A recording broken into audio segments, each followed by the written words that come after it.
A'udzu billahi minasyaitonir rajim. Bismillahirrahmanirrahim. Alhamdulillahirabbil alamin.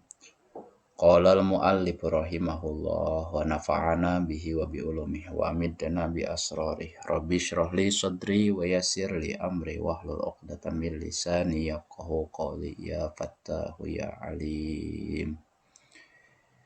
Bismillahirrahmanirrahim. Bismillahi kujenengan Allah ayana sagala perkara anu geus aya sareng bakal ayana sagala perkara anu bakal aya. Ar-Rahmani sifat Allah anu Maha Rahman, Ar-Rahimi sifat Allah anu Maha Rahim. Alhamdu ari sadaya puji eta lillahi tetep kagungan Gusti Allah. Hamdan kalawan muji temenan kalawan muji nyaan. Muwafian barina anu nyekapan anu nyukupan. Anu minuhan liniamihi kana nikmat-nikmatna Gusti Allah. Mukafian bari anu nyekapan limazidihi kana tambah-tambahna nikmat Gusti Allah.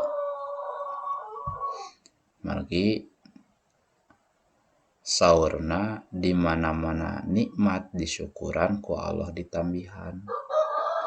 Tah bahasa mukafian limazidihi teh dina mana bila mana nikmat ditambah lamun muafian kena merenang ieu mah sebagai penguatnya.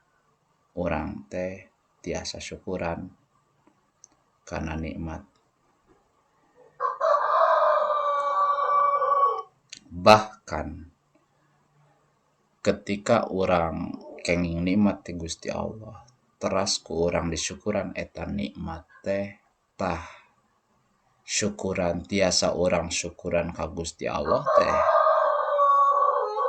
adalah suatu kenikmatan ti Gusti Allah. Tah syukuran orang teh kedah disyukuran ku urang. Mawi ieu teh disebutna teh nyaeta syukuran berantai engkenana teh.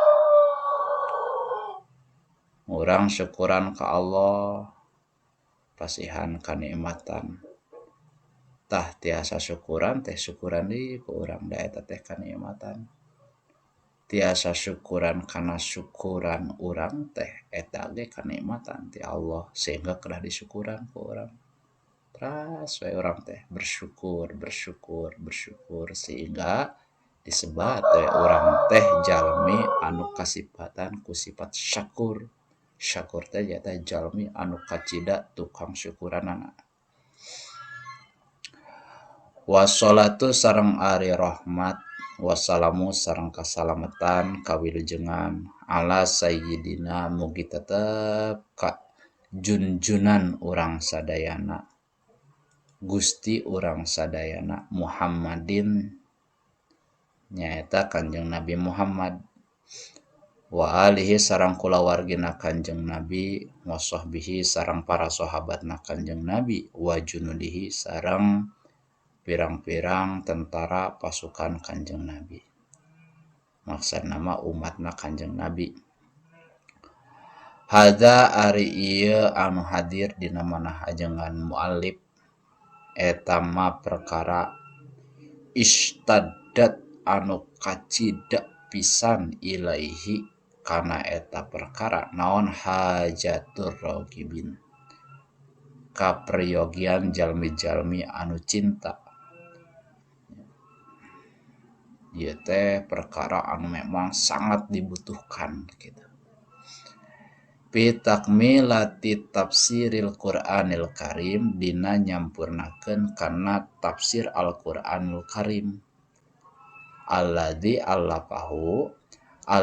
anu allafahu nganggit atanapi nyusun kana ladzi. Saha Al-Imamul Allamah Al-Muhaqqiq Jalaluddin Muhammad bin Ahmad Al-Mahalli Asy-Syafi'i rahimahullah. Imam Alim Al-Alamah, seorang anu cerdas luar biasa, Al-Muhaqqiq ahli hakikat tanapi ahli peneliti.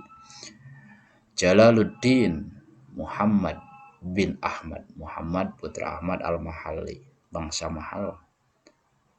Asy-Syafi'i bangsa Syafi'i madhabna rahimahullah rahimah mugi ngawuramathu ka mantenanana ka al Imam Jalaluddin Mahali saha Allah Gusti Allah. Wa tatmimu ma fatahu wa tatmimu sareng nyampurnakeun ma kana wa tatmimu ma sareng nyampurnakeun kana perkara fatahu anu ngalangkung atanapi ngaliwatkeun teu kabujeng di dieu mah nya hu kana perkara wa huwa ari itu mapata atanapi anu kalangkung teh eta min awali suratil baqarati tikawit surat al-baqarah ila akhiril isra'i duikeun ka akhir surat isra.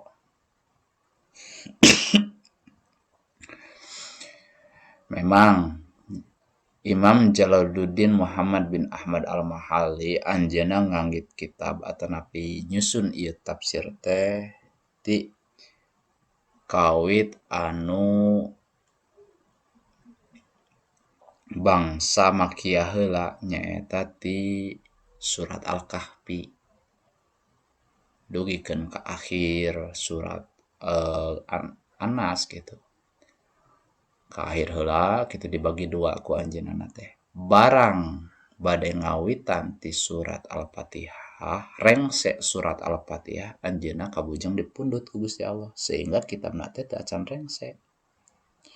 Nah, diteraskeun atanapi disampurnakeun ieu Al-Qur'an atanapi tafsir Al-Qur'an ku muridna nyaeta Imam Jalaluddin As-Suyuti.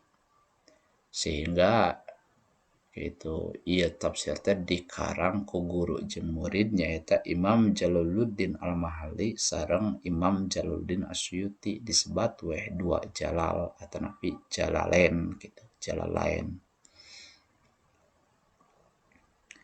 Bitatimatin kalawan tatimahnya kasampurnaan ala namatihi netepan kana cara Imam Jalaluddin Al-Mahalli atanapi metodologinya netepan kana metodena Imam Jalaluddin Al-Mahalli.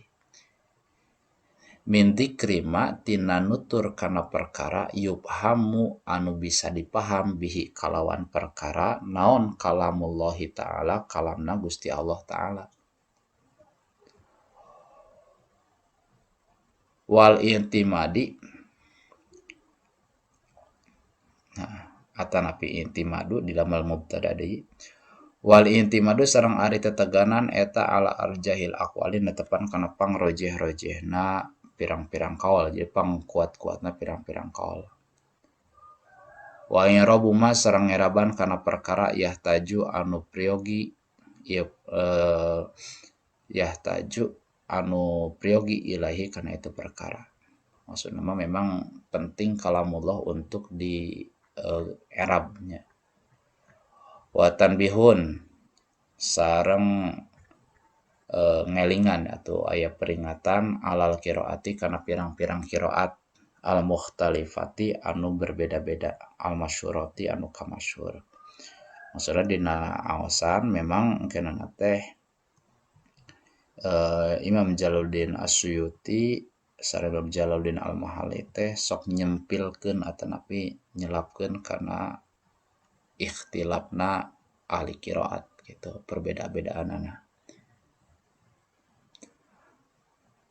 Ala wajhin latifin netepan kana wajah, netepan kana arah anu lembut, lemes. Memang henteu digali secara mendalam kenna teh. Ukur garis besarna wungkul wa pikiraatin gitu. Henteu dugikeun ka saha nu ngaos kieu kitunya berdasarkan imam kan benten dina tafsir sanes mah janten kata qira'a kasai qira'a Ibnu Katsir seueur gitu dina ieunana teh penjelasanana teh hari di dieu mah henteu wa pikiraatin wa tambirin sareng bahasa wajizin anu ringkes henteu papanjangannya tuh kadituna watar kitatwili sareng ngantunkeun kana papanjangan bidzikri aqwalin kalawan nuturna pirang-pirang qaul goiri mardiyatin anu henteu dipikarido. Wa aribu sareng ari pirang-pirang eraban mahaluha ari mahalna ari tempatna pirang-pirang Arab teh eta kutubul Arabiyati pirang-pirang kitab bahasa Arab. Jadi pamit mah urang hoyong papanjangan dina perkawis Araban sok tingalian wae kitab-kitab bahasa Arab seueur walih anjeunna ge tos nganggit kana Syarah Alfiyahnya, Syarah Alfiyah anu dikarang ku Imam Asyuyuti. Alfiyah Ibnu Malik. Wallaha sareng ka Gusti Allah wungkul as'alu nyuhunkeun kaula an-naf'a kana kemanfaatan bihi kana ieu sampurnaan kitab bihi kana ieu kitab tafsir teh di dunia. Manfaat memang itu manfaatnya luar biasa, hampir sadaya pasantren itu ngaos kana kitab tafsir Jalalain. Wa ahsanal jazai sareng kana sae-saena pangbalesan gitu di dieu mah pangbalesan teh hoyong ganjarannya sae-saena ganjaran alaihi kana itu nganggit tafsir teh fil uqba di negeri akhirat. Bimannihi kalawan kurniana Gusti Allah nugrahana Gusti Allah wa karomihi sareng kalomanan Gusti Allah. Bismillahirrahmanirrahim. Suratul Baqarati madaniyatun wa hiya mi'atani wasitun aw sab'un wa samanuna ayatan wallahu a'lamu bissawab.